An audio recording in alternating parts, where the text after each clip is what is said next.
your film? What's the release like for When We Were Live? Buddy, I WW. cannot wait to do this. So here's the thing. During my Kickstarter, I had a Kickstarter for about $16,000 that I did. Phil, for you. And what I would do, and I did this for 30 days, is I had a clip of the day. I had thousands of old public access shows that were digitized that I had been given. Um, excuse me. And so I would just take those. You can find them on YouTube. I would just take them and I would take just like the video would be like an hour long and I would just cut it down to like 3 minutes and I would release it and I'd put, I'd direct people towards my Kickstarter page. And so every day we had a clip of the day. I would always write people. It's how I got to know a lot of people. I'd write people and ask them permission to do it. And it's really crazy because I posted all of those and I would do it once a day. So there were at least 30 of them up there. And over time, those just started getting tens of thousands of views Really? because people like, oh yeah, all of a sudden people would be doing YouTube searches for their own projects and they'd find this repository of all of these Austin videos and they'd say, oh, it's on When We Were Live. So, I mean, Texas Monthly, Austin Chronicle, many times, the AV Club, IndieWire, they've all posted articles about my stuff that I was doing to raise money. So I have this thing where I have all these amazing clips that are like very surreal to help me market my thing. I can't wait till I'm done with the film so I can dive back into that and like start to use that because back then I was just using YouTube, right?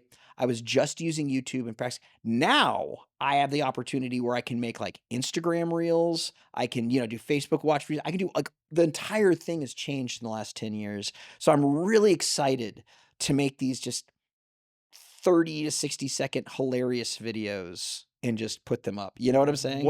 I do know what you're saying. What's the distribution path for you? Is it you hope someone like Netflix buys the I documentary mean, or that's what it would be initially. It's very interesting with me because it's a movie that's made up almost entirely of found footage. And with and so that actually deviates quite a bit from what the typical documentary is. And so you have documentaries that are in the style of HBO Max or Netflix or Hulu documentaries where it's very talking head, you know what I'm saying? A lot of times a a lot of times what they'll do is it'll be like a bio of somebody like Steve Martin and for 2 hours it'll tell about his life, but it'll just be famous people talking about how great he was. And I love those, by the way. But then you have like what we call like festival documentaries, which are ones that deviate from that a lot. And mine is definitely that. It's a festival documentary. It's highlighting a bunch of people who are not famous. I do have some famous people in there. In fact, I have a montage where I have a lot of famous people that are just in brief chunks, but my main characters are legendary to me and to this city, but they're not really legendary to people in England. And so it's a very character driven story. And a lot of these elements deviate from a lot of stuff that is produced that a lot of companies are looking for. so what would be So what it would be, so the plan is the common thing is that I would try and put it into a major festival. mhm. Based on that major festival is where typically hopefully I could talk to a distributor and get it put out there. You know what I'm saying? What is it? Who's the distributor? What's an example? So an example of that would be, for example, like, well, it wouldn't be for mine, but like A24. A24, who distributed like Midsommar, Good Time, Uncut Gems. That wouldn't be me, but they have a very specific brand. Draft House Films actually is pretty up my alley for that because they love stuff that's very nostalgic, that's very up there. Kino Lorber, like Do they're they just buy it outright, or do they it license depends. it, or how does it work? It's a whole thing. It's a whole thing, and my producer knows a lot more about this than I do because I've never sold a feature before. But it's a whole thing where there are different deals. There are deals where because I mean, at the end of the day, you're also selling. You have ownership over something in the sense that like you get residuals, you get pieces of sales, but at the same time, there's some that also on top of that back end that you get. It's also we're going to pay you for this.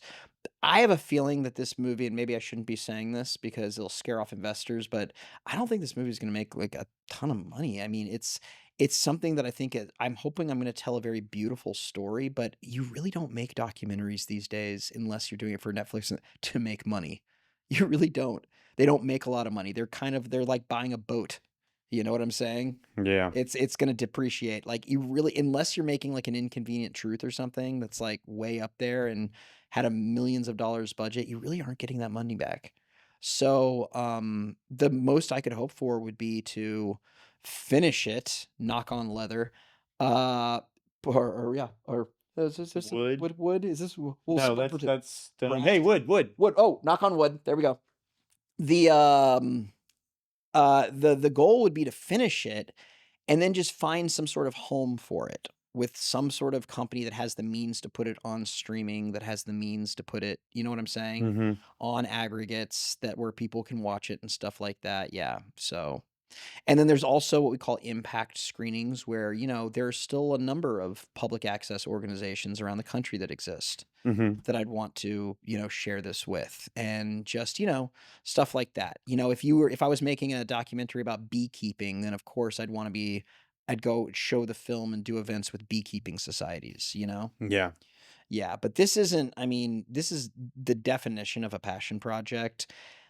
Maybe the next thing I make will be something that's a lot more of like a hot topic and I want, you know what I'm saying? Yeah. And I shoot it very, very high end from the start with the intention of selling it.